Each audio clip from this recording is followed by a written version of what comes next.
ಇನ್ನು ಮಂಡ್ಯದಿಂದಲೂ ಕೂಡ ಧರ್ಮಸ್ಥಳ ಚಲೋ ಯಾತ್ರೆ ಆರಂಭ ಆಗಿದೆ ಅಂತಕ್ಕಂಥದ್ದು. ಇದು JDSನವರು ಆರ್ಗನೈಸ್ ಮಾಡಿರೋದು. ಮಾಜಿ ಸಚಿವ ಪುಟ್ಟರಾಜು ಅವರ ನೇತೃತ್ವದಲ್ಲಿ ಧರ್ಮಸ್ಥಳ ಕ್ಷೇತ್ರದ ವಿರುದ್ಧ ಷಡ್ಯಂತ್ರದ ಆರೋಪದ ಹಿನ್ನೆಲೆಯಲ್ಲಿ ಮಂಡ್ಯದಿಂದ JDS ಧರ್ಮಸ್ಥಳ ಯಾತ್ರೆಯನ್ನು ಕೈಗೊಂಡಿದೆ. ಮಾಜಿ ಸಚಿವ ಪುಟ್ಟರಾಜು ನೇತೃತ್ವದಲ್ಲಿ ಇವತ್ತು ಧರ್ಮಸ್ಥಳ ಚಲೋ ಅವರು ಕೂಡ ಬೇರೆ ಬೇರೆ ಕ್ಷೇತ್ರಗಳಿಂದ ಹೊರಡ್ತಾ ಇದ್ದಾರೆ. ಷಡ್ಯಂತ್ರ ಮಾಡುವವರ ವಿರುದ್ಧ ಕ್ರಮಕ್ಕೆ ಆಗ್ರಹಿಸಿ ರ್ಯಾಲಿಯನ್ನು ಕೈಗೊಂಡಿದ್ದಾರೆ. ಈಗಾಗಲೇ ಸಾಕಷ್ಟು ಜನ ಭಕ್ತಾದಿಗಳು ಸಾಕಷ್ಟು ಸಂಖ್ಯೆಯಲ್ಲಿ ಧರ್ಮಸ್ಥಳಕ್ಕೆ ಹೋಗಿ ಅವರಿಗೆ ನೈತಿಕ ಬೆಂಬಲವನ್ನು ಕೊಟ್ಟು ನಿಮ್ಮ ಜೊತೆ ನಾವಿದ್ದೇವೆ, ಷಡ್ಯಂತ್ರ ಮಾಡುವವರಿಗೆ ಕಠಿಣ ಶಿಕ್ಷೆ ಆಗಬೇಕು ಅಂತ ನೋಡಿ ದೃಶ್ಯದಲ್ಲಿ ತಾವೀಗ ನೋಡ್ತಾ ಇದ್ದೀರಲ್ಲ, ಇದು ಮಂಡ್ಯದಿಂದ ಹೊರಟಿರ್ತಕ್ಕಂಥದ್ದು.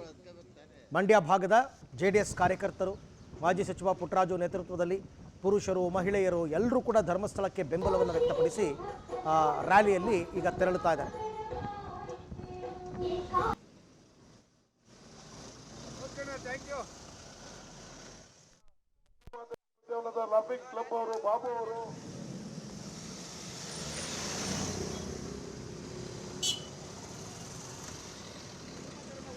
ಕನ್ನಡಿಗರ ವಿಜಯ ಸೇನೆ ಅಧ್ಯಕ್ಷರಾದಂಥ ಮಹೇಶ್ ಅವರು ಹಾಗೆ ಎಲ್ಲ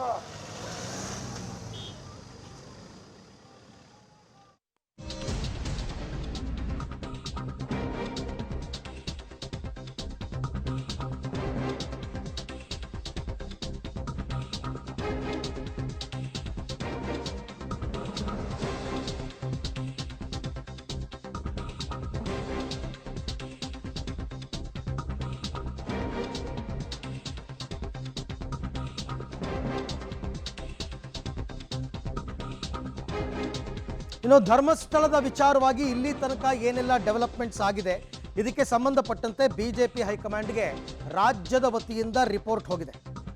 ರಾಜ್ಯ BJPಯಿಂದ ರಿಪೋರ್ಟನ್ನು ಪಡೆದಿದೆ BJP ಹೈಕಮಾಂಡ್. ದೆಹಲಿಗೆ ಹೋಗಿ ವರಿಷ್ಠರಿಗೆ ರಿಪೋರ್ಟ್ ಸಲ್ಲಿಸಿದ್ದಾರೆ ರಾಜ್ಯಾಧ್ಯಕ್ಷ ವಿಜಯೇಂದ್ರ. 2 ತಿಂಗಳ ಬೆಳವಣಿಗೆಗಳ ಬಗ್ಗೆ ಫುಲ್ ಡೀಟೇಲ್ಸ್ ಇರುವಂತಹ ವರದಿ ರಾಜ್ಯ BJP ಉಸ್ತುವಾರಿ ರಾಧಾ ಮೋಹನ್ ದಾಸ್ಗೆ ರಿಪೋರ್ಟ್ ಸಲ್ಲಿಕೆಯಾಗಿದೆ. ಧರ್ಮಸ್ಥಳದ ಅಪಪ್ರಚಾರ ಮತ್ತು BJPಯ ಹೋರಾಟದ ಬಗ್ಗೆ ಉಲ್ಲೇಖವನ್ನು ಮಾಡಿದ್ದಾರೆ.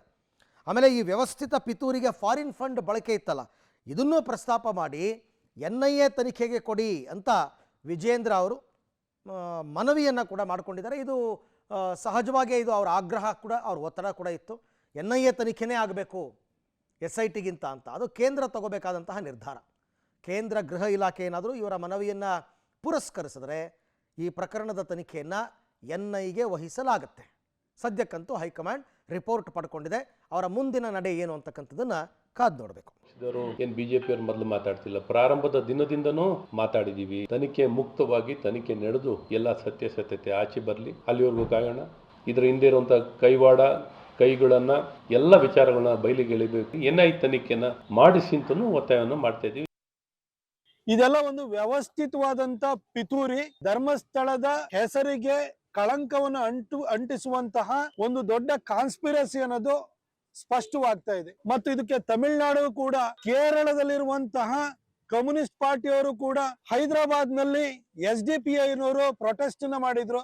SIT ತನಿಖೆಯಿಂದ ಸಾಲ್ವ್ ಆಗಲ್ಲ ಅನ್ನೋದನ್ನ ಮನಗಂಡು NIAಗೆ ಇದನ್ನ ಹ್ಯಾಂಡ್ ಓವರ್ ಮಾಡ್ಬೇಕು. ಈ ಒಂದು ಮಾಸ್ ಮ್ಯಾನ್ ಇರ್ಬೋದು, ಆ ಸುಜಾತಾ ಭಟ್ ಇರ್ಬೋದು, ಇವತ್ತು ಅವರು ಕೂಡ ಎಕ್ಸ್ಪೋಸ್ ಆಗಿದ್ದಾರೆ. ಇವತ್ತು ಯಾಕೆ SDPIಗೂ ಇದಕ್ಕೂ ಏನ್ ಸಂಬಂಧ ಇದೆ ಧರ್ಮಸ್ಥಳಕ್ಕೂ? ಹಾಗಾಗಿ ಇದನ್ನ NIA ತನಿಖೆಗೆ ಕೊಡಬೇಕು ಅಂತ ಹೇಳಿ ಒತ್ತಾಯಿಸ್ತಾರೆ. SIT ಸರಿಯಾದಂತ ಕ್ರಮವನ್ನು ಮಾಡಿದೆ ಅಂತ ಅನಿಸ್ತದೆ.